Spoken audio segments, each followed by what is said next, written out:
Bonjour, troisième vidéo sur l'amplificateur opérationnel et on aborde maintenant un montage très classique, l'ampli-op parfait en non-inverseur. Donc c'est un cours qui est destiné à différents niveaux, du bac jusqu'à l'école d'ingénieur, puisqu'il s'agit des bases sur l'amplificateur opérationnel. Donc le circuit est le suivant. Donc ce circuit, il fait apparaître deux résistances, R1, R2, et un amplificateur opérationnel. Le circuit est attaqué par une source de tension, notée VE ici, et on aboutit sur une charge notée RCH. Et ce qui nous intéressera, c'est la tension VS aux bornes de cette charge. Alors tout de suite, on va passer sur le site ge2i.eu comme on l'a fait jusqu'ici, et on va réaliser les calculs de cet exercice. Donc moi je vous recommande de faire les calculs en même temps, quitte à faire des pauses durant la vidéo, puisque c'est finalement en faisant par soi-même qu'on apprend vraiment. Alors l'intérêt du site, c'est qu'il vous permet de tester vos équations et de voir si effectivement vos calculs sont justes ou pas. Bien, alors ce circuit est-il linéaire? Alors effectivement, si on s'intéresse à la linéarité de ce circuit, eh bien on va regarder s'il existe une contre-réaction. C'est effectivement le cas par l'intermédiaire de la résistance R2. Et par ailleurs, on peut constater que la borne plus de l'amplificateur opérationnel, la borne non inverseuse, est attaquée directement par le générateur de tension VE, et que donc le potentiel aux bornes de cette borne plus est totalement indépendant de VS. Alors, on n'a pas de lien direct entre VS et la borne plus. Donc l'amplificateur est linéaire. Pour cette raison-là, pas de contre-réaction et pas de lien entre la sortie et la borne non inverseuse. Je vous rappelle que le cas où il n'y aurait pas de contre-réaction n'est pas un cas suffisant. Il faut également vérifier pour être certain que le circuit est linéaire, qu'il n'y a pas de réaction positive. Alors on poursuit et on va s'intéresser maintenant au rapport entre la sortie et l'entrée. Généralement, c'est ce qu'on appelle la transmittance complexe. Alors ici, elle n'a rien de complexe puisque les éléments sont parfaitement réels. Il s'agit d'éléments actifs, d'éléments résistifs. Par ailleurs, l'amplificateur est considéré comme parfait. Donc VS sur VE, ce sera un réel. Mais dans d'autres cas de figure, si on avait des capacités ou inductances dans le circuit, eh bien ce VS sur VE pourrait être complexe.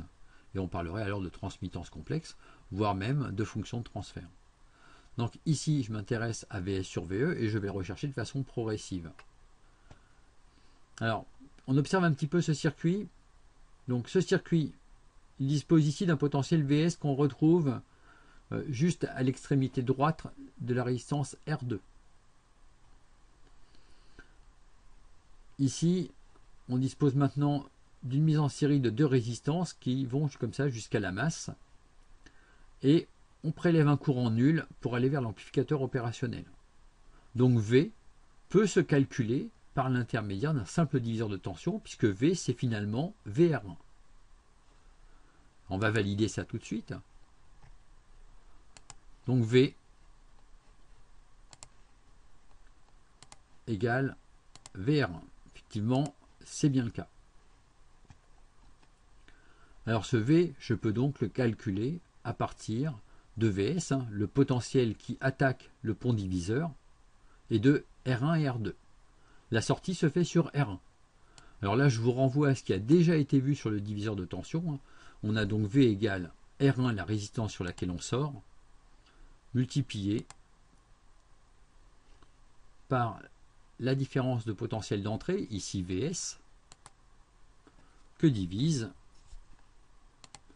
la somme des résistances présentes dans le pont. Donc R1 plus R2. Donc ça, c'est la simple application du diviseur de tension qui a déjà été vue par ailleurs dans une vidéo précédente. On peut également constater que V est égal à VE puisque epsilon est égal à 0. Je vous rappelle que quand le montage est linéaire, epsilon égale 0. Donc le potentiel à la borne moins est le même que le potentiel sur la borne plus. Ici, le potentiel sur la borne plus, c'est VE.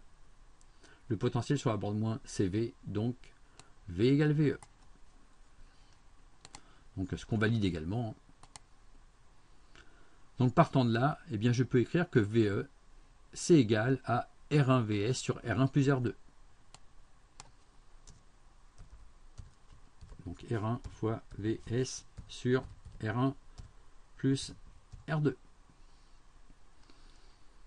Alors cette relation, on peut très facilement l'inverser et on va donc trouver VS en fonction de VE. Ce qui va donc nous donner du VS égale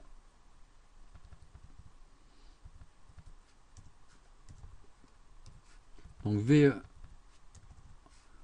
fois R1 plus R2 sur R1. Alors ici on voit facilement qu'on peut diviser par R1 chacun des membres. Donc si je divise par R1 chacun des membres, j'aurai donc du R1 sur R1, c'est-à-dire 1, plus R2 sur R1. On écrit souvent le résultat sous cette forme-là. Donc ce qui va donner du 1 plus R2 sur R1.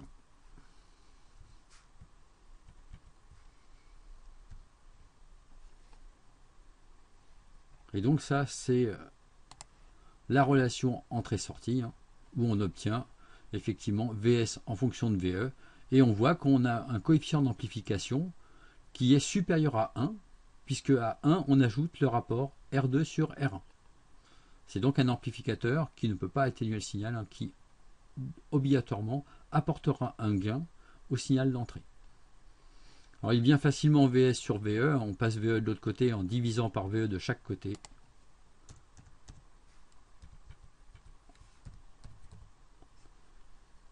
Et on obtient le résultat escompté que j'ajoute donc ici. Donc voilà pour le résultat de ce calcul qui était attendu. On a donc mis en évidence le coefficient d'amplification du circuit. Alors je valide. Et on va continuer maintenant par une application simple. On souhaite multiplier le signal d'entrée par 10 à partir de ce circuit. Alors c'est possible parce qu'on est susceptible avec ce circuit de multiplier au moins par 1, mais on peut multiplier davantage.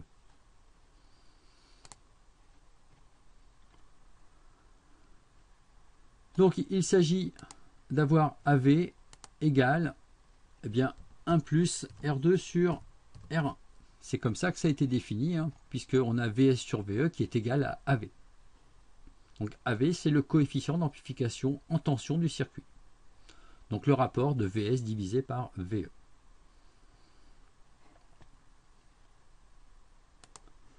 Donc là, il s'agit de déterminer R2 en fonction de R1. Alors on va faire passer le 1 de l'autre côté de l'égalité. Donc je soustrais 1 de l'autre côté. J'ajoute l'équation et j'obtiens assez logiquement, en multipliant par R1 de ce côté-ci et de ce côté-ci, du R2 égale R1 fois AV moins 1.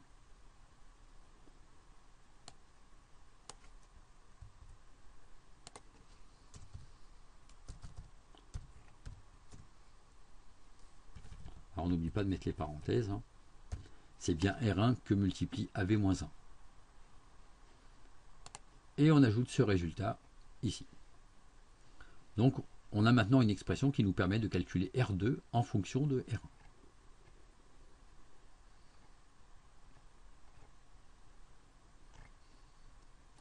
Donc je valide ce dernier calcul. On en déduit la valeur numérique. Alors AV égale 10, donc 10 moins 1, 9 fois R1, 90 kΩ. Donc 90 kΩ. On a donc déterminé la résistance R2 qui nous permettrait, avec un circuit comme celui-ci, d'obtenir une multiplication par 10 du signal d'entrée VE. Allez, pour terminer, une petite question supplémentaire concernant la dynamique maximale du circuit. On conserve AV égale 10, toujours un circuit qui multiplie par 10 ce signal. la question est, peut-on appliquer un signal VE d'amplitude VE max égale 2 volts à l'entrée du circuit? Alors si on applique 2 volts à l'entrée, comme le circuit multiplie par 10, on aura donc 20 volts à la sortie. 20 volts à la sortie, eh bien non, ce n'est pas possible. Ce n'est pas possible parce que notre circuit est alimenté sous 15 volts. Il ne peut pas, à sa sortie, présenter un signal supérieur à 15 volts. Donc la réponse est non, car cela entraîne une saturation de l'amplificateur opérationnel et donc une déformation du signal de sortie qui ne sera plus à l'image du signal d'entrée. Alors on peut maintenant s'intéresser à ce que serait la dynamique maximale de ce circuit. Quelle est la valeur maximale que l'on peut présenter à l'entrée? Bien, la valeur maximale qu'on peut présenter à l'entrée, on la calcule facilement à partir de la valeur maximale que l'on peut obtenir à la sortie. À la sortie, je peux obtenir 15 volts maximum, c'est-à-dire ce qui correspond à VCC. Le circuit multiplie par 10, donc si j'ai 15 volts à la sortie, j'ai donc 15 volts divisé par 10 à l'entrée, c'est-à-dire 1,5 volts. Donc dynamique maximale à l'entrée, 1,5 volts. Voilà, ça termine cet exercice. On peut en faire la synthèse. La synthèse, c'est une équation, relation entrée-sortie, qui donne VS égale VE que multiplie 1 plus R2 sur R1. Donc un coefficient d'amplification qui est supérieur à 1. Alors une observation intéressante, le courant prélevé sur la source, cette fois-ci, est un courant nul, puisque c'est le courant d'entrée de l'amplificateur opérationnel. Ici, il est considéré comme parfait, donc I égale 0. I plus égale 0, et c'est le courant fourni par VE. Donc c'est intéressant dans le cas où la source VE dispose d'une capacité en courant très limitée. Par ailleurs, on a pu constater que la charge RCH n'intervenait absolument pas dans les calculs. Ça signifie donc que quelle que soit la sortie VS, on peut fournir le courant nécessaire à cette charge, et ce, quelle que soit la valeur de cette charge. Bien, c'est la fin de cet exercice, un exercice qui constitue même, on pourrait considérer, un élément important dans les circuits de base de l'amplificateur opérationnel. Ce sont des figures typiques à connaître et dont le fonctionnement doit être connu d'un étudiant, je dirais, de BTS, DUT, comme ça, jusqu'à l'école d'ingénieur. Si vous avez apprécié cette vidéo, pensez à le notifier et à vous abonner à ma chaîne. Il y aura de nombreux exercices supplémentaires et je vous recommande par ailleurs de faire les exercices par vous-même sur le site ge2i.eu. Merci d'avoir suivi la vidéo.